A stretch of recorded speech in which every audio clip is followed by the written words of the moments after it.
যে দেব না, এক মুহূর্তে ব্যারিকেড হয়ে যায় খোকা।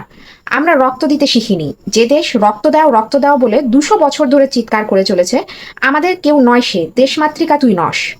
যে দেশ কেবল জন্মান্ধ রাক্ষস প্রবৃত্তি চরিতার্থ করার অভিপ্রায়ে লক্ষ লক্ষ দরিদ্রকে তোরের মুখে ভাসিয়ে নিয়ে যায়, ভুরিভোজের উৎসবে নিমন্ত্রণ করে হাঙ্গরকে, তাকে বিশ্বাস নেই দেশমাতৃকা তুই নস। এটা একটা চেতনা প্রবাহ রীতির মূলক উপন্যাস।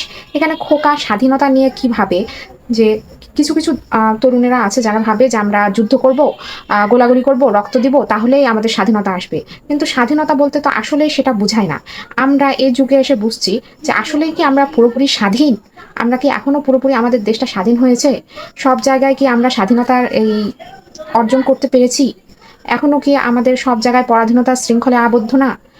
এরকম অনেক কিছু এই বইটা পড়ার পর আপনার মনে থেকে প্রশ্ন জাগবে। তো এই উপন্যাসের শেষে দেখা যায় যে 25 মার্চের যে ভয়াবহ কালরাত্রি শুরু হয়, সেই সময় খোকা নীলাভাবির বাসায় আটকে পড়েন। আটকে পড়ে তখন ওখানে সে বের হতেও পারে না, আর তার বাসায় তার বোন রঞ্জু একা একাই থাকে। 2 দিন 2 রাত গোলাগুলির পর 27 মার্চ যখন কারফিউ ছেড়ে দেয়, তখন সে বের হয়ে রঞ্জুকে নিয়ে পালায়।